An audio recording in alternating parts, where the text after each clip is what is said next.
All right, let's talk about Trump.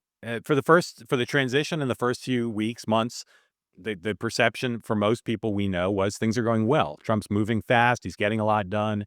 The opposition is extremely weak. The party loyalty is high. And then we had Signalgate and tariffs, and the narrative became, no, there's a bunch of clowns, and Trump's doomed, and it's all going to go bad. Where are you now in kind of the macro appraisal of how Trump's presidency is going? Well, it's, not as great as, the first month or 2, but that's kind of inevitable, right, Mark? The first month or 2, you control events as the president, and then inevitably things happen to you, and the first thing that happened to him was Signalgate. Not a huge event, but it shifted the narrative a little bit, but I think the tariffs are the big story, and that's not something that was done to Trump. It's something he did. He had to touch the hot stove. He was warned by people, don't do it this way. There's gonna be a big market reaction and real economic turmoil in the country. But because he's such a deep believer in tariffs, he went and did it, and he got the reaction, and now he's pulling it back. So the optimistic scenario continues to have various deals with other countries, gets the big beautiful bill. There's some still economic disruption just based on what's happened to this point, but no recession, and you move on from there. But I think that's the biggest story of the Trump presidency so far. I want to read you something I read this morning and see if you agree with it or not. This person wrote, Trump prides himself on his deal making, but he hasn't gotten anything from the UK or China over the last week that he couldn't have achieved with much less disruption. You wrote that, I so don't know what you Trump probably hater, you I don't know what you Trump probably hater came up with that, Mark. yeah, you probably agree with it. I want to challenge you. I'm not sure about the UK because I don't really understand that deal, but I want to challenge you about China. Yeah. Because while there's no final deal yet, I would argue that Trump did get something from China that he couldn't have gotten without the threat, which is he's got Just their being at the attention. table. Say again? Just being at the table. Yeah, he's got their Yeah. attention, and he Yeah, proves maybe. to them if the reports out of China are true, and I read this from others, but I hear it from people I know who do business in China. He proved he could disrupt their economy to an extent that threatened Xi's ability not just for economic vibrancy, Mhm. but for controlling the country. And I Yeah. think that there's a lot of value in that because to me, the whole game here, not just on economics and tariffs, but on security and diplomacy and spheres of influence, is getting leverage over Xi because Xi is a master, and not like Putin, of not allowing there to be leverage over him by an American president.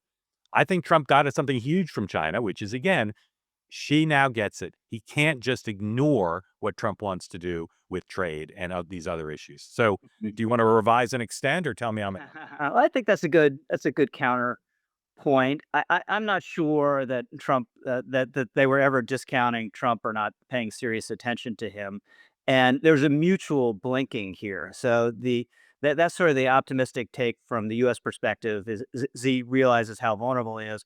On the other hand, he knows how vulnerable we are, right? And Trump blinked because there was a prospect of empty store shelves, of higher prices, of small businesses going extinct if you just pulled the rug out in terms of a relationship with China. So I just think in general, maybe you're right about China, but even if you are really the UK, we couldn't just sit down with the UK without this huge tariff threat and all Vietnam. Really, if Trump came to them and said, I'm going 45% of you guys in 90 days unless we sit down and talk. They're not going to talk. They will. And my worry is geopolitically that because we've tariffed everyone, including our allies, it's a benefit to China because they have the opportunity now to go cut deals with all these countries and say, look, we're more reliable than the United States. We're not going to pull the rug out from under you. When the play would have been to the extent we're upset with our allies and various restrictions on our stuff, go work that out with them. Try to do it behind closed doors,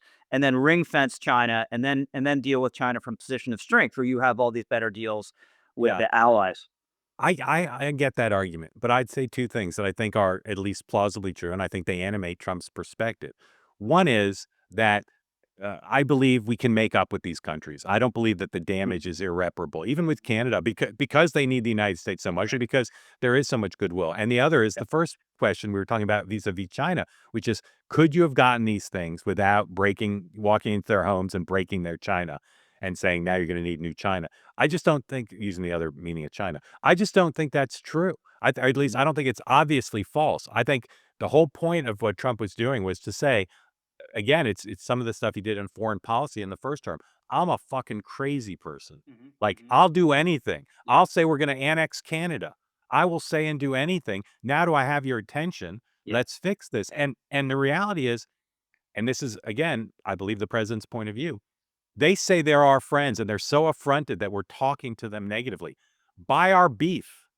mhm. Buy our products, like, fund NATO the way you're supposed to. Like, they haven't really done a good job of living up to the friendship, for decades on economics and on, NATO when it comes to Europe. So, he needs to get their attention, and he needs to get their focus off of the status quo. Again, I'm not a full supporter of it, but I see that argument, and I think people who discount it and say, "Well, you've made the French and the Canadians mad." We have a right to be mad. Yeah, so I've always been a big fan of I'm an effing crazy person argument. I think there's a lot of deterrent power and being perceived that way. But I think since that is already his image, that he could have gone into a room or sent someone to the room and say, look, this guy is an effing crazy person. So let's talk now, or in 90 days, you don't want to see what's coming. And that would have gotten their attention the same way this did. But Yeah. the downside of this, Mark, is there's been real economic harm, right? You've had businesses not knowing whether they're going to get their No, stuff no from question. China and the Yeah. container ships, and we stopped it because of the risk of what we're going to do Yeah. to ourselves. Yeah.